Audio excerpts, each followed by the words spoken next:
ইল্লা হাজ্জাল বাইত। পৃথিবীতে এমন কোন নবী রাসূল আল্লাহ প্রেরণ করেন নাই যারা হজ করেন নাই। এর মানে হলো পৃথিবীতে যত নবী রাসূল এসেছেন সবাই হজ আদায় করেছেন। সুবহানাল্লাহ। পৃথিবীতে যত পয়গম্বর এসেছেন, যত নবী রাসূল এসেছেন, যত রাসূল এসেছিলেন, সব নবী রাসূলরা আল্লাহর ওয়াদা মতো এই পবিত্র হজ আদায় করে তারা হাজি হিসেবে উপাধি পেয়েছেন। সুবহানাল্লাহ। সব নবী হজ করেছেন, সব নবীর উম্মতের উপর হজ করেছেন।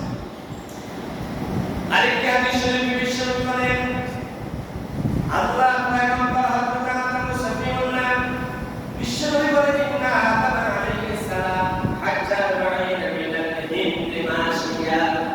হযরত আদম সফিউল্লাহকে যখন জান্নাত থেকে বের করে হিন্দুস্তানে প্রেরণ করলেন, শ্রীলঙ্কা শহর থেকে যখন প্রেরণ করলেন, ওই শ্রীলঙ্কা থেকে হযরত আদম সফিউল্লাহ 40 বার হজ আদায় করেছেন। সুবহানাল্লাহ। কয়বার আদায় করেছেন? হযরত আদম সফিউল্লাহ 40 বার। কয়বার? 40 বার। আমাদের আদি পিতা বাবা আদম সফিউল্লাহ 40 সানাতান 40 মিনাল হিন্দ মাশিয়ান, পায়ে হেঁটে হযরত আদম সফিউল্লাহ 40 বার হজ করেছেন। সুবহানাল্লাহ। জাতির পিতা ইব্রাহিম খলিলুল্লাহ তিনিও হজ করেছেন। আদি পিতা আদম সফিউল্লাহ তিনি কয়বার হজ করেছেন? 40 বছর হজ করেছেন।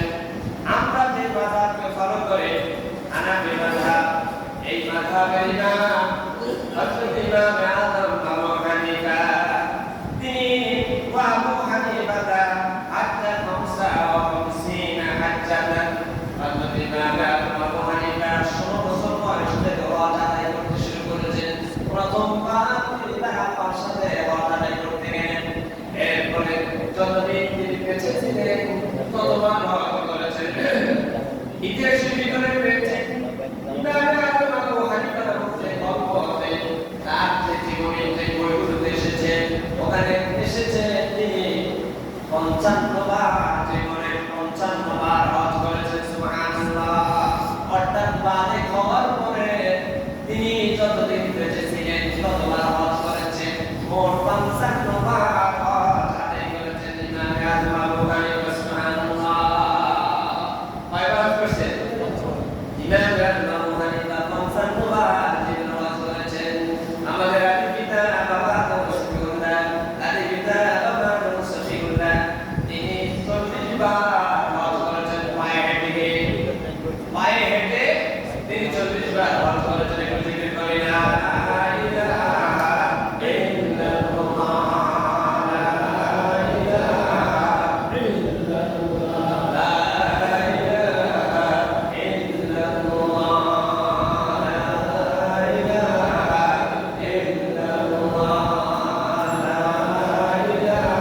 ইল্লাল্লাহ, লা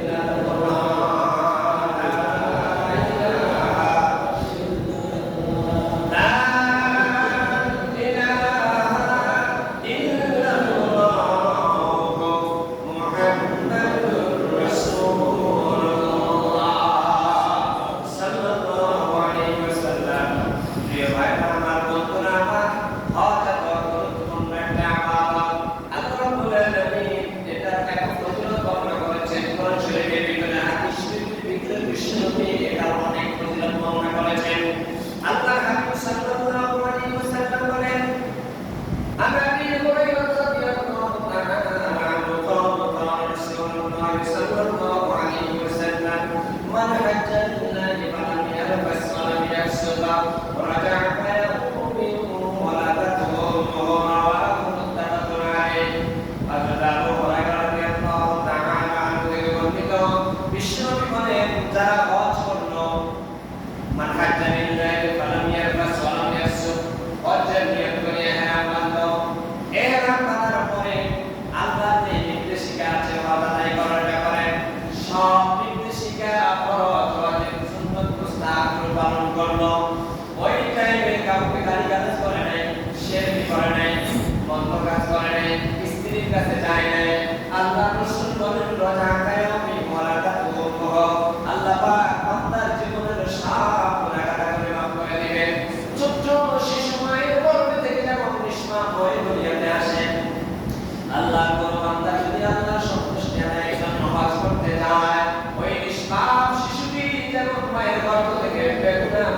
হয়ে দুনিয়াতে আসলো আল্লাহর ওই বান্দাটা শিশু হলো নিষ্পাপ হয়ে গেল সুবহানাল্লাহ বিশ্বনবী আরেকটি হাদিস শরীফে বলেছেন তিনটি আমল মানুষকে নিষ্পাপ বানায় কয়টা আমল আমার সাথে বলেন তিনটি আমল মানুষকে নিষ্পাপ বানায় কয়টা তিনটি কাজ করলে আল্লাহ পাক বান্দাকে নিষ্পাপ বানিয়ে দেয় আল্লাহ কোন বান্দা জীবনের প্রথম পর্যায়ে কুফরি করেছে তারপরে নাস্তিক ছিল ফেরিবেল ছিল কাফের ছিল কিন্তু এমন একদিন বুঝতে পারলো যে ইসলামের সত্য আল্লাহর সত্য আল্লাহর রাসূলের সত্য তাওবা করে ঈমান যখন আনলো আল্লাহ রাসূল বলেন ঈমান আনার পরে তার অতীত জিন্দেগির সব গুনাহ করে মাফ করে দিয়ে আল্লাহ পাক তাকে দুটো গুনাহ মাসুম বানায় দিবেন সুবহানাল্লাহ আরেকটা হলো আল্লাহর কোন বান্দা যদি ইসলামকে কায়েম করার জন্য নিজের মাতৃভূমি ত্যাগ করে হিজরত করে যেমন সাহাবায়ে কেরাম মক্কা ওই থেকে হিজরত করে প্রতিবেশীকে চলে গেলেন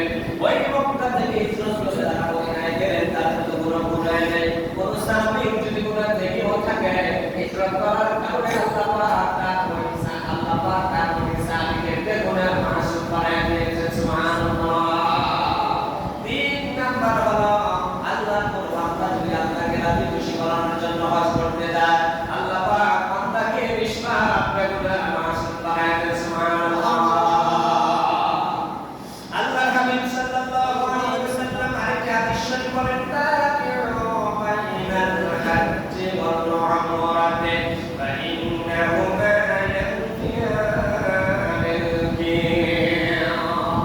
আল্লাহ রাসূল বলেন ওয়া সাহাবীরা তাবিউ বাইনাল হাজ্জি ওয়াল উমরা তোমরা হজ আর উমরা আদায় করো কেননা এই হজ আর উমরাটা যেরকম কাপড় ছিলেন কামাল যেরকম লোহার পরিচিকাগুলো উঠিয়ে ফেলে স্বর্ণকার যেরকম স্বর্ণের পরিচিকাগুলো উঠিয়ে ফেলে তারপরে রৌপ্যকারদের রৌপ্যের পরিচিকাগুলো উঠায়া ফেলে আল্লাহ সবাবকে যদি আল্লাহকে খুশি করার জন্য হজ আর উমরা করতে যায় স্বর্ণকার যেরকম স্বর্ণের পরিচিকাগুলো উঠায় বিল স্বর্ণে রূপান্তরিত করে দেয় আল্লাহর বান্দাকে আল্লাহ পাক নিষ্পাপ বানায়া একেবারে খাঁটি মুসলমান হিসেবে কবুল করেন সুবহানাল্লাহ বিশ্বনবী আরেকটি হাদিস শরীফ বলেন লাইসাল আল হাজ্জুল মাবরুর লাইসা লাহু জাযাa'un ইল্লাল জান্নাহ আল্লাহ রাব্বুল আলামিন পয়গম্বর বলেন যাদের হজটা কবুল হয়েছে ওই কবুল হজের প্রতিদান জান্নাত ছাড়া আর কিছুই পাবে না